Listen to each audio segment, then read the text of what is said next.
Friends, चाय पत्ती का इस्तेमाल हम सभी अपने प्लांट में फर्टिलाइज़र के रूप में करते हैं। सर्दियों में पौधों के लिए बेहद ही फ़ायदेमंद होती है क्योंकि चाय पत्ती थोड़ी गर्म तासीर की होती है, इसलिए तेज़ ठंड में प्लांट को सूखने से बचाती है। लेकिन यदि जिस तरीके से मैं चाय पत्ती का फर्टिलाइज़र सर्दियों में अपने प्लांट पर यूज़ करती हूँ, उस तरह से आप करेंगे तो आपको कहीं ज़्यादा प्लांट के लिए फ़ायदे मिलेंगे। तो पूरे वीडियो में बने रहें मेरे साथ और देखें कि किस तरह से मैं एक पावरफुल फर्टिलाइज़र के साथ साथ इंसेक्टिसाइड, फंगीसाइड भी तैयार करती हूँ। बहुत ही आसानी से प्लांट की ज़रूरत के हिसाब से मैं ये फर्टिलाइज़र बनाने वाली हूँ। सभी पौधों पर आप इसका यूज़ कर सकते हैं। ख़ास तौर पर जो फूलों वाले पौधे हैं, गुलाब, गुड़हल, अपराजिता या विंटर फ्लावरिंग प्लांट्स, इन पर तो बहुत ही लाभकारी ये फर्टिलाइज़र है। यदि आपके पौधों में फूल नहीं आते हैं या फूल आते हैं तो बहुत छोटे छोटे आकार के आते हैं, तो इस फर्टिलाइज़र का यूज़ करें। इससे प्लांट की मिट्टी का पीएच बैलेंस होगा, मिट्टी थोड़ी सी एसिडिक होगी, जिससे कि पौधे अच्छी मात्रा में और अच्छे आकार के फूल देंगे। आप मेरे रोज़ प्लांट को देख रहे हैं, देखिए कितनी ज़्यादा इसमें फ्लावरिंग हो रही है और फूलों का आकार आप खुद देख सकते हैं। वजन से डालियाँ झुक रही हैं, कितनी बड़े आकार की बर्ड्स आ रही हैं। इसी तरह से आपने विंटर फ्लावरिंग प्लांट्स लगा रखे हैं तो फ्रेंड्स, उनमें बहुत ज़्यादा समस्या होती है कि पौधा एक बार फूल देकर फूल देना बंद कर देता है। तो इस फर्टिलाइज़र के उपयोग से आपके पौधे लगातार फूल देंगे। पूरी सर्दियों पौधे में तेज़ी से ग्रोथ होगी और पौधा लगातार फूल देता रहेगा। सर्दियों में कुछ पौधों में इंसेक्ट और फंगस आम समस्या होती है। ये मेरा गुलदाउदी का प्लांट है और देखिए इसमें इस तरह से छोटे छोटे काले कीड़े आ गए हैं। तो इस फर्टिलाइज़र का आप स्प्रे करेंगे तो प्लांट से ये इंसेक्ट भी दूर होंगे। दो तरह से आप इसका यूज़ कर सकते हैं।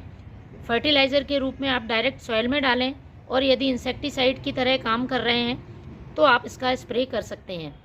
तो चलिए शुरू करते हैं इस फर्टिलाइज़र को बनाना। तो इस फर्टिलाइज़र को बनाने के लिए सबसे पहले आपको लेना है चाय पत्ती।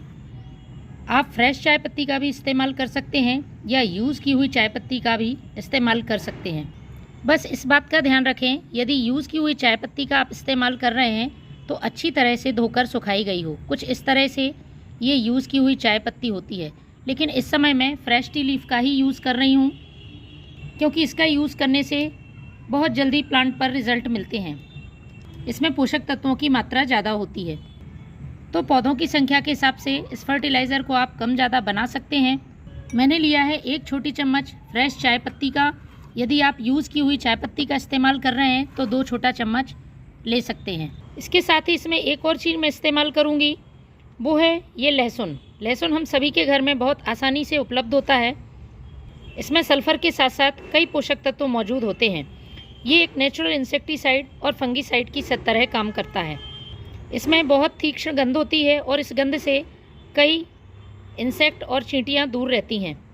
इसलिए आपको महीने में एक बार लहसुन से बने फर्टिलाइज़र का यूज़ अपने पौधों पर ज़रूर करना चाहिए। तो मैं यहाँ पर इस्तेमाल करूँगी लहसुन के छिलकों का। आपको 1 मुट्ठी लहसुन का छिलका ले लेना है और इसको भी इस चाय पत्ती में डाल देना है। अब हमें इस गिलास को पानी से भर देना है और फ्रेंड्स, ढककर रखना होगा 2 दिन के लिए। सर्दियों का मौसम है, इसलिए फर्टिलाइज़र बनने में थोड़ा सा टाइम लगता है। 2 दिन बाद हम इसका इस्तेमाल करेंगे और सही तरह से इसका इस्तेमाल आना भी पौधों पर ज़रूरी है। तो आप छायादार जगह पर इसको ढककर 2 दिन के लिए रख दें। तो फ्रेंड्स, 2 दिन पहले मैंने फर्टिलाइज़र बनने को रखा था। कुछ इस तरह से ये फर्टिलाइज़र तैयार होगा। इसको अब हमें छान लेना है, सीधा ही अपने प्लांट पर यूज़ नहीं करना है। इसे हमें छानने के साथ साथ डाइल्यूट भी करना होगा। जब भी आप डायरेक्ट सॉइल में यूज़ कर रहे हैं तो इस बात का ध्यान रखें, मिट्टी ड्राई होनी चाहिए। एकदम गीली मिट्टी में आपको इसका इस्तेमाल नहीं करना है। और यदि स्प्रे कर रहे हैं तो बहुत तेज़ धूप में स्प्रे नहीं करना है, सुबह या शाम के समय आप इसका स्प्रे करें। तो जितना भाग आप फर्टिलाइज़र का ले रहे हैं उसका लगभग 4 से 5 गुना सादा पानी आपको ले लेना है। तो मैं इसमें ही छान लेती हूँ। ये बची हुई सामग्री आपको फेंकनी नहीं है, इसको आप कंपोस्ट में इस्तेमाल कर सकते हैं क्योंकि इसमें अभी भी पोषक तत्व मौजूद हैं। चाहें तो आप एक दिन और इसको पानी भर के रख सकते हैं और प्लांट पर यूज़ कर सकते हैं, क्योंकि मैंने यहाँ पर फ्रेश चाय पत्ती का इस्तेमाल किया था। अब ये फर्टिलाइज़र बनकर तैयार है। इसको आपको अपने प्लांट की मिट्टी में पॉट की साइज़ के हिसाब से डाल देना है। छोटा पॉट है 50 से 100 ml इस्तेमाल कर सकते हैं, बड़ा है तो 100 से 150 ml आप इसको डाल सकते हैं। सभी में आपको महीने में एक बार इस फर्टिलाइज़र का यूज़ करना है। इसी तरह से आप अपने प्लांट पर इसका स्प्रे कर सकते हैं। तो देखिए मैं इस पौधे पर स्प्रे कर रही हूँ जिस पर इंसेक्ट लगे हैं। तो फ्रेंड्स, इस तरह से इस फर्टिलाइज़र का आप भी अपने प्लांट पर इस्तेमाल करें। Thank you.